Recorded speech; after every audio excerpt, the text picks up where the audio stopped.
Pension नहीं है तो ये बुढ़िया बुढ़ुआ को हटा दो, ऐसे बोल देगा बच्चा सब, क्या करें।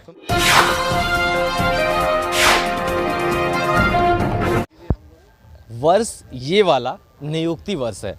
नियुक्ति वर्ष में कहीं भी झारखंड सरकार माननीय हेमंत सोरेन कहीं भी किसी तरह का नियुक्ति नहीं कर रहे हैं। आज मैं आया पुलिस लाइन डाल्टनगंज फील्ड में तो देखा कि यहाँ नियुक्ति वर्ष के साथ साथ बहुत सारे लोग हैं, एक छोटा सा बैच लगा के आज विरोध कर रहे हैं। और पुलिस लाइन में जितने भी सिपाही 2004 के बाद के जितने भी सिपाही हैं, दरोगा हैं और भी जितने भी आला अधिकारी हैं, वो सभी लोगों का विरोध प्रदर्शन दिनांक 15 दिसंबर से 16 दिसंबर तक इस तरह ये विरोध चलेगा। किस तरह का विरोध है, किस चीज़ का विरोध है, मैं बताऊंगा आपको। सबसे पहले आप ये जान लीजिए कि झारखंड सरकार एक वादा की थी। वादा तो बहुत सारी होती है, पर झारखंड सरकार की ये वादा अमूमन जायज़ है, क्योंकि जितने भी यहाँ पुलिस हैं, जितने भी यहाँ सिपाही हैं, उन लोगों से वादा किया गया था कि हम आपको पेंशन देंगे। पेंशन 2004 के बाद केंद्र से बंद हो चुकी है, पर झारखंड सरकार ऐसा वादा की थी कि 2004 के बाद जितने भी हमारे सिपाही हैं, हमारी सरकार आने के बाद उन लोगों को पेंशन योजना दी जाएगी। आइए मैं बात करता हूँ यहाँ पलामू में अध्यक्ष है उनसे कि आखिर ये इस तरह का एक छोटा सा बिल्ला लगाकर क्या आप बताना चाहते हैं। पलामू पुलिस मेन एसोसिएशन के मैं अध्यक्ष हूँ। अच्छा। और यहाँ हमारी 2004 के बाद जितने भी भर्ती हैं जवान, उनका हम लोग का सरकार की पहला घोषणा पत्र में थी, जब चुनाव लड़ रहे थे उस समय कि आप लोग का पहला हम चुनाव जीतते हैं तो आप लोग का पेंशन लागू कर देंगे। लेकिन आज तक न हम लोग का पेंशन के लिए कोई आज तक सरकार बहुमत में है। हम लोग पेंशन चाह रहे हैं, अपेक्षा करते हैं सरकार से कि हम लोग को पेंशन दें। इसलिए हम लोग आज 16 तारीख तक हम लोग अपना बिल्ला लगाए हैं और सारी काम करें। काम में कोई बाधित नहीं कर रहे हैं हम लोग, लेकिन हम लोग की सरकार से मांग है कि हम लोग को पेंशन लागू करें। 2004 के बाद जो भी बंद किए हैं वो, ये झारखंड सरकार की बहुत बड़ा उपलब्धि है। और झारखंड में हम लोग जब निवास कर रहे हैं तो हम लोग की अपेक्षा है 60 साल के बाद अगर जाएंगे तो क्या हम लोग को देखेगा? देखने वाला कोई एक पेंशन एक सहारा है। यह पेंशन की अपेक्षा सरकार से मांग कर रहे हैं और सरकार हम लोग को देवे। उपाध्यक्ष जी, आप बताइए कि पेंशन आपका अधिकार है, पेंशन आपका अधिकार है। लोगों जितने भी लोग आ रहे हैं सरकार, चाहे वो सरकारी ही कर्मचारी क्यों ना हो, चाहे किसी भी क्षेत्र के क्यों नहीं हो, लेकिन उनका एक अधिकार होता है, वो होता है उनका पेंशन। क्योंकि वृद्धावस्था में जब जाएंगे तो उनका अधिकार सिर्फ पेंशन से ही पूरा हो सकता है। उनकी जो छोटी मोटी ज़रूरत होगा पेंशन से ही पूरा होगा। इसके बारे में क्या कहेंगे आप? जी बिल्कुल, पेंशन किसी भी सरकारी कर्मचारी के लिए बहुत ही आवश्यक, मूलभूत आवश्यकता है वो, क्योंकि एक बुढ़ापे का वो एक सहारा है।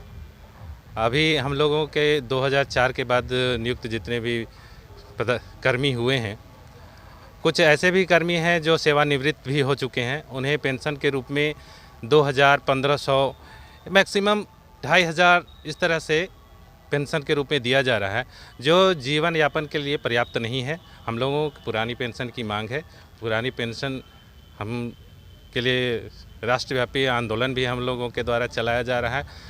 और माननीय मुख्यमंत्री हेमंत सरकार के द्वारा भी ये अपने घोषणा पत्र में कहा गया था कि जैसे ही हमारी सरकार गठित होती है, हम लोगों के द्वारा पुरानी पेंशन लागू किया जाएगा। और केंद्र सरकार के द्वारा भी ये स्पष्ट कर दिया गया है कि कोई भी राज्य सरकार अगर अपने स्तर से चाहे तो वो अपना राज्य कर्मियों को पुरानी पेंशन दे सकती है। पेंशन में देखिए पूरे झारखंड में, पूरे भारत की ये मामला राज्य के नहीं, ये देश की मामला है। तो हम लोग के हेमंत सोरेन की सरकार जब चुनाव में आई थी तो हम लोग को फर्स्ट में वादा किया गया था कि सरकार जब बनेगी तो आप लोगों का पेंशन हम लोग बहाल करेंगे, पुरानी पेंशन को। इसी के 2 साल बीतने के बाद भी हम लोग को इस विषय पर सरकार के द्वारा अभी तक कुछ नहीं किया जा रहा है। तो उसी के याद कराने के लिए हम लोग आज पूरे झारखंड में सभी 2004 के बाद नियुक्त कर्मी हम लोग इसमें सरकार को याद दिला रहे हैं कि सरकार हमारे वादा को पूरा करे, पेंशन बहाल करे। हाँ सर, पेंशन नहीं मिलेगा तो हम लोगों को तो दिक्कत होगी, इसलिए कि यहाँ हम अपना पूरा ज़िंदगी तो बिता ही चुके होंगे। उम्र गृह जिला कहाँ है आपका? गढ़वा। गढ़वा से ला करके पलामू में अपना सारा काम देख रहे हो। सिपाही का जॉब बहुत कठिन होता है, 12 घंटा इधर, सुबह शाम, फैमिली, बच्चा, और एक महिला को सबसे ज़्यादा परेशानी झेलना पड़ता है, हो सकता है। तो आगे अगर पेंशन न मिली तो आप क्या क्या कठिनाइयाँ हो सकती हैं? हमारे बाल बच्चे तो हमें शादी ब्याह कर लेंगे, उसके बाद में हो सकता है कि नहीं भी हम लोग को देखभाल कर सकें वो लोग। एक होता है कि पेंशन है, चलो हम अपना जीविका बुढ़ापे में अच्छे से बिता भी सकें। पति पत्नी ही बच जाएंगे, उसमें बिताने के लिए तो चाहिए ना कुछ वैसे, और बच्चा लोग अपना कमाएंगे तो अपना भी उनका परिवार हो जाएगा। उनसे हम अपना इतने दिन का नौकरी के बावजूद भी फिर बच्चों से मांगे, अच्छा भी नहीं लगेगा। अपना पैसा होगा, 2 रुपया मिलेगा जो पेंशन, तो उससे हम अपना जीविका भी चला सकते हैं, ऐसा हो सकता है। पेंशन नहीं मिलेगा तो हम लोग को तो बहुत परेशानी हो सकती है कि पेंशन का अगर पैसा मिलता है हम लोग को तो हम लोग उसी पैसा से अपना जीवन यापन कर सकते हैं। लेकिन पेंशन नहीं मिलने पर अगर हम लोग को तो बच्चा लोग भी नहीं पूछेगा, पेंशन नहीं है तो ये बुढ़िया बुढ़ुआ को हटा दो, ऐसे बोल देगा बच्चा सब, क्या करें। बच्चा लोग अपने ऐसा लोग मानते हैं कि बूढ़ा होने पर घर से भी निकाल देता है, बाहर भी कर देता है। पैसा ही होता है जो आपका आधार बन सकता है। आप देख रहे हैं पलामू समाचार, कैमरामैन बिट्टू के साथ दीपक तिवारी।